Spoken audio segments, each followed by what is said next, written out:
Tara, patrolya tayo. Pero bago tayo magpatrolya, magpatrol sa litabo na tayo. Kapatid, nakikita ng Diyos ang laman ng puso mo. Punong-puno ba ito ng galit, tampo, inanakit, sama ng loob? Bakit? Kasi may kaaway ka na naman. Kaya yung puso mo ngayon, buisit na bisit. Punong-puno ito ng hinanakit, nawari, bagang napupuot ka na, or parang gusto mo nang pumatay, gusto mong magigante. Nakikita ng Diyos yan. At ito yung gusto niyang ipaalala sa iyo. Sabi ng ating Panginoon dito sa Lucas 6:27, ngunit sinasabi ko sa inyo, makinig, ibigin ninyo ang inyong mga kaaway, ibigin daw inyong mga kaaway. Gawan mo ng mabuti ang mga napupuot sa iyo, aray. Pagpalain ang mga sumusumpa sa inyo at ipanalangin ang mga umaapi sa inyo. This is a specific instruction. 4 na instruction ang gustong pagawa sa iyo ng Diyos. Hindi ako ang may sabi. Sabi niya ito sa Lucas. Unang-unang instruction, ibigin ang mga kaaway. Kaya mo bang ibigin ang kaaway mo? Yung asawa mong nagtaksil sa'yo? Yung best friend mo na sinama ng asawa mo? Yung kaibigan mo na inilaglag ka sa opisina? Yung kapitbahay mo na nagdidemanda sa'yo? Yung nanay at tatay mo na nang iwan sa'yo? Yung anak mo na walang kwenta na pinalaki mo pero hanggang ngayon hindi ka man lang maalala? Kaya mo bang ibigin? Hirit tayo kay Lord. Lord, hindi kaya. Baka pwedeng iba. Sabi din sa pangalawa, gawan ninyo ng mabuti ang mga napopot sa inyo. Gawan daw natin ng mabuti.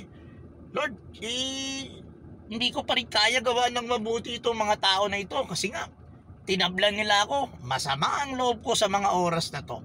Hindi ko kaya. Hirit tayo doon sa pangatlong instruction.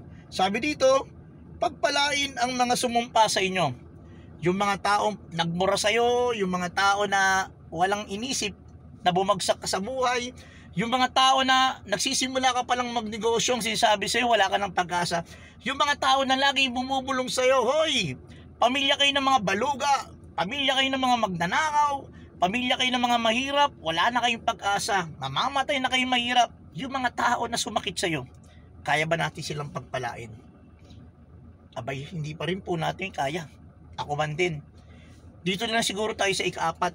Alam natin, alam mo at alam ko na kaya natin to with the grace of God. Ano ito instruction? Sabi dito sa ika-4, idalangin ang mga umaapi sa iyo. Lord, tulungan mo ko na magdasal. Ito yung ika-4 na instruction na sa mga oras na to kaya lang natin gawin. Ipapanalangin natin yung mga tao na umapi sa atin, yung mga nang iwan sa atin, yung mga umusig sa atin, yung mga kaaway natin, yung mga napopuot sa atin. Bakit kaya natin dapat silang ipanalangin? Lord, bakit nga ba? Alam mo kung bakit? Minsan, hindi mo nababago yung mga taong pinapanalangin mo.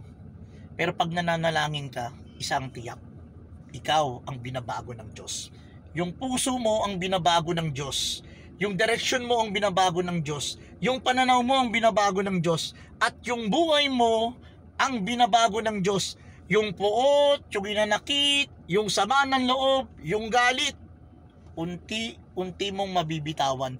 Unti-unti mong maiiwanan. Sapagkat papalitan ito ng pag-unawa, empathy, pag-ibig, patuloy na panalangin, pagsamba, pagdakila, at pagbibigay ng pag-asa sa ibang tao.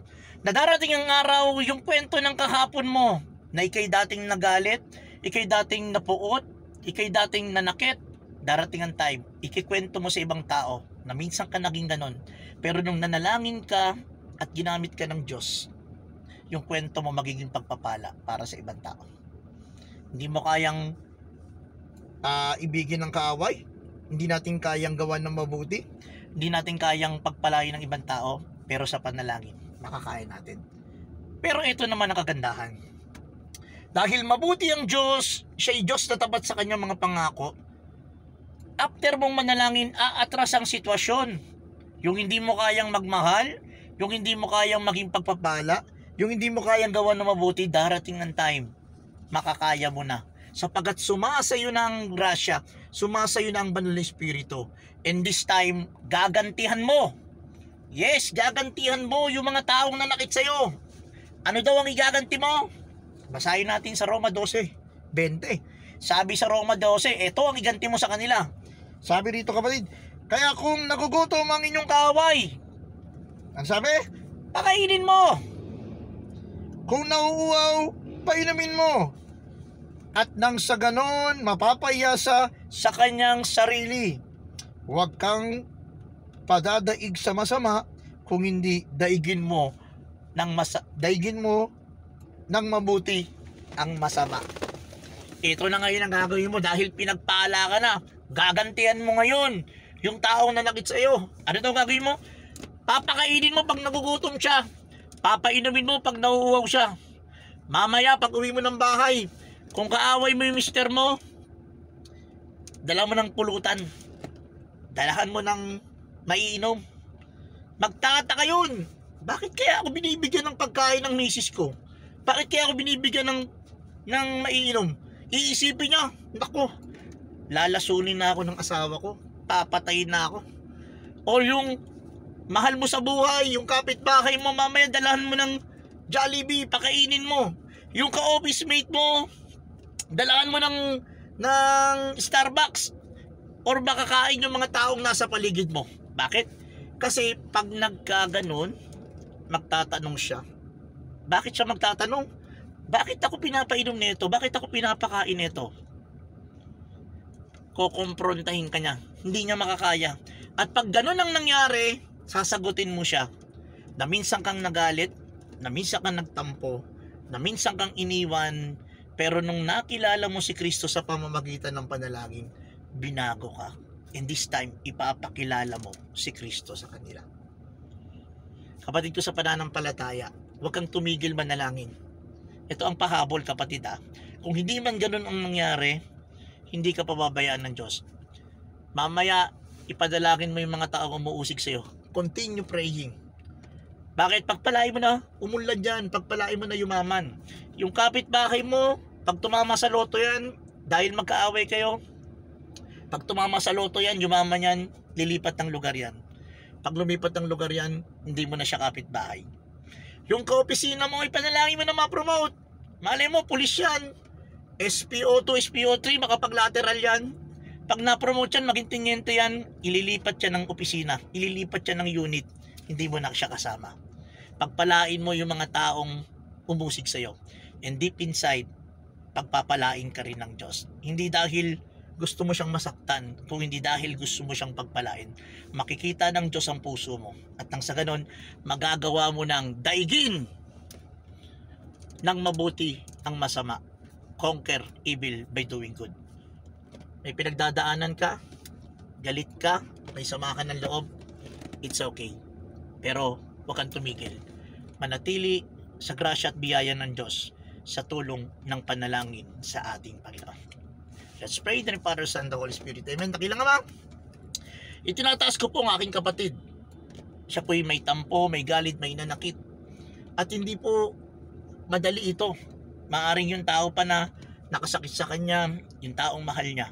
Ang mama niya, ang tatay niya, ang asawa niya o mga anak niya, o yung mga taong kaibigan niya, yung mga taong nakapaligid sa kanya. Panginoon, baguhin mo ang kanyang puso. Change our heart, Lord. Palitan mo ito ng pusong mapag-unawa, pusong nagmamahal, puso mo, Panginoon. Ang sagradong puso ni Jesus at ang sagradong puso ni Maria. Panginoon, ikaw na pong bahala. Sinusuko na po namin ang lahat ng ito na may pagpupuri pa salamat sa matamis na pangalan ni Jesus sa aming Panginoon. Amen and amen. The Father, Son, the Holy Spirit. Amen. Alright. Muli pa rin po. Wala pa rin po dito sa mga City Police Station.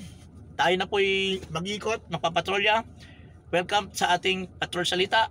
Police Executive Master Sergeant Brother Radimones. Nagpapala nagsabi, huwag kang bibitaw. Hold the line.